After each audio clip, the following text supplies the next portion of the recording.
Esta semana ha sido beatificado Monseñor Romero de El Salvador. La beatificación de Monseñor Romero ha sido asumida, aceptada, acogida por la mayoría como la beatificación, la aceptación por parte de la Iglesia de la teología de la liberación de origen marxista. Hay que recordar que no toda la teología de la liberación fue rechazada por la Iglesia, siendo Papa San Juan Pablo II y prefecto de Doctrina de la Fe el entonces cardenal Ratzinger, sino que solo fue rechazada aquella que tenía origen, inspiración marxista y que por lo tanto justificaba la violencia. Pues bien, la beatificación de Monseñor Romero, vuelvo a repetir, ha sido acogida por la mayoría como una especie de aceptación de ese tipo de teología de la liberación. Unos lo han visto encantados y los otros lo han lamentado. Primer error y primera cosa que hay que aclarar.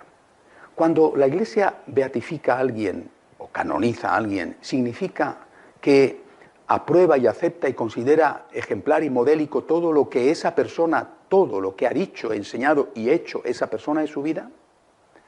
Pongamos un ejemplo que nos va a ayudar a entenderlo perfectamente. El primer santo canonizado, en vida todavía, fue San Dimas, el buen ladrón. Fue canonizado por nuestro Señor Jesucristo cuando los dos estaban muriendo juntos, crucificados uno al lado del otro. San Dimas seguramente fue crucificado por ladrón y probablemente también por asesino.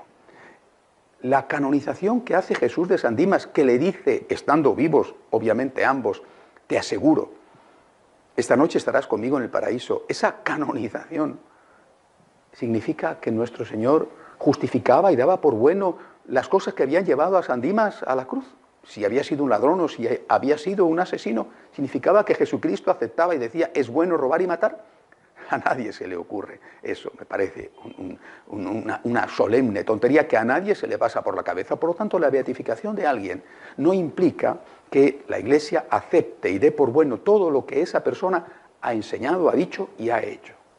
Se le beatifica, en este caso como señor Romero, por la vía del martirio, porque ha sido asesinado por odio a la fe y él estuvo haciendo por amor a Jesucristo aquello que provocó la reacción violenta que terminó con su vida.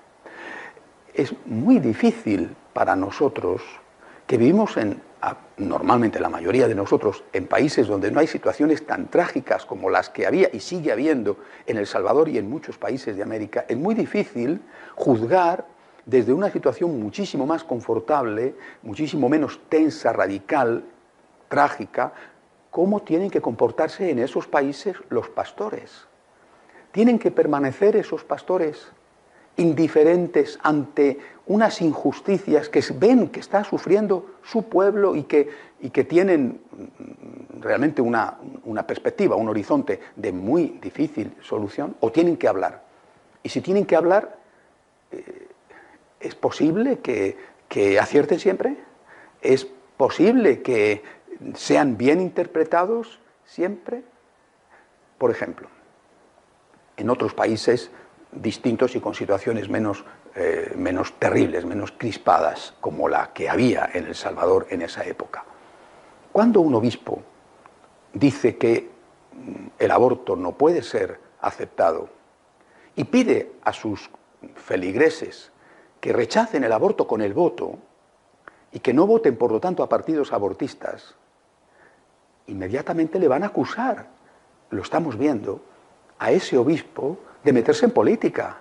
¿Se está metiendo un obispo en política cuando está diciendo que no puede aceptarse el aborto y que debe de ser rechazado con el voto? ¿Se está metiendo en política o es la política la que ha invadido absolutamente todo tipo de realidad? Evidentemente no se llega al extremo de pegarle un tiro al obispo que dice que no se puede votar a un partido abortista. Pero eso probablemente es porque en esos países son de gatillo menos fácil que en esos otros donde el que no está con el que manda, y a veces el que manda es literalmente un tirano, el que no está con el que manda se le elimina. Y además se le denigra diciendo que se le ha matado porque él, la víctima, era muy malo. Es muy difícil juzgar. Por eso creo que hay que asumir decisiones como la que acaba de tomar la Iglesia con la beatificación de Monseñor Romero, con una dosis grande de confianza, intentando no politizar, ni en un sentido ni en el otro, a esa persona que fue un pastor que en unas situaciones muy difíciles tuvo que afrontar su deber de pastor para iluminar a su pueblo. Acertó en todo. La Iglesia no está diciendo eso. Lo mismo que nuestro Señor, cuando canoniza a San Dimas, no está diciendo que los robos o asesinatos que hubiera podido cometer San Dimas eran buenos y que tenían que servir como ejemplo y modelo.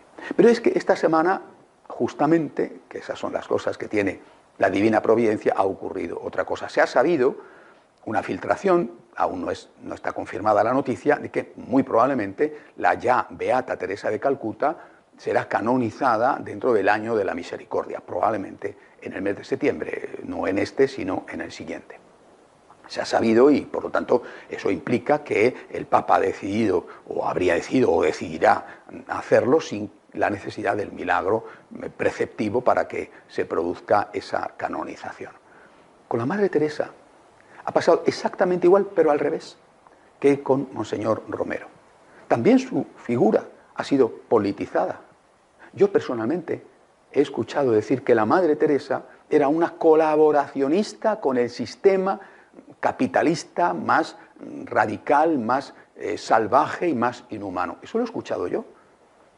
¿Por qué? Porque la Madre Teresa, que se dedicaba a atender a los moribundos, a alimentar a los hambrientos, a cuidar a los enfermos, a sostener a aquellos que eran los desechos de la sociedad, de esta sociedad capitalista, con su labor caritativa, estaba poniendo paños calientes y evitando que esas personas o la propia sociedad, ante los casos extremos, se levantara en armas y llegara a la revolución, incluso violenta, para acabar con las causas de esas injusticias. Por tanto, la Madre Teresa, según estas personas, era una colaboracionista con un sistema injusto y que producía pobreza, desigualdad. ¿Se puede aceptar eso? ¿Se puede decir que la Madre Teresa era una aliada del capitalismo? Es decir, lo que tenemos en realidad es que a unos y a otros, Monseñor Romero o la Madre Teresa, los están viendo desde perspectivas que no son las auténticas. Ambos lo ven desde perspectivas ajenas a la que tiene que tener la Iglesia, a la que tiene la Iglesia. Lo ven desde perspectivas políticas y para unos, Monseñor Romero es un peligroso comunista y para los otros, la Madre Teresa es una peligrosa capitalista. Llamar colaboracionista del capitalismo salvaje a la Madre Teresa es tan radical e injusto como decir que Monseñor Romero fue alguien que justificó el uso de la violencia, aunque fuera con una causa de acabar con la injusticia. Creo que lo que tenemos que hacer, honestamente, es fijarnos en la motivación que tuvieron ambos, que fue Cristo, el amor a Cristo, pero también en las diferencias inevitables que ambos tuvieron. Un obispo tiene que hablar, y tiene que hablar porque es su deber, y cuando habla lo hace en función de su deber, y si no habla incumple su deber. Y tendrá que decir, en unos sitios una cosa y en otros sitios otra. En unos sitios tendrá que decir, hay corrupción. Por ejemplo, en España lo están diciendo. En unos sitios tendrá que decir, no se puede votar a los partidos abortistas. En España lo están diciendo. Pero eso no significa que ese obispo sea de izquierdas o sea de derechas. Significa que es un obispo.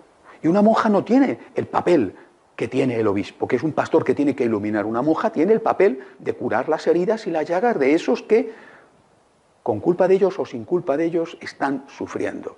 Unos tienen que hacer una tarea y otros tienen que hacer otra.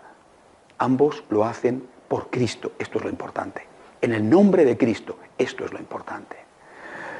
Son dos beatos, probablemente santos. En su día la Iglesia lo dirá, no soy yo quien para anticiparme. Son dos beatos complementarios. No son dos beatos que representan dos iglesias distintas, enfrentadas, una iglesia progresista o una iglesia conservadora, una iglesia comunista o una iglesia capitalista.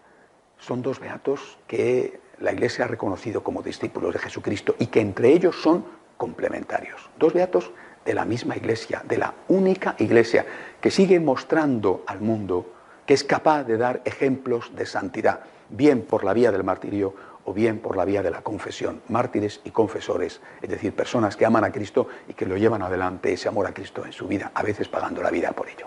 Hasta la semana que viene, si Dios quiere.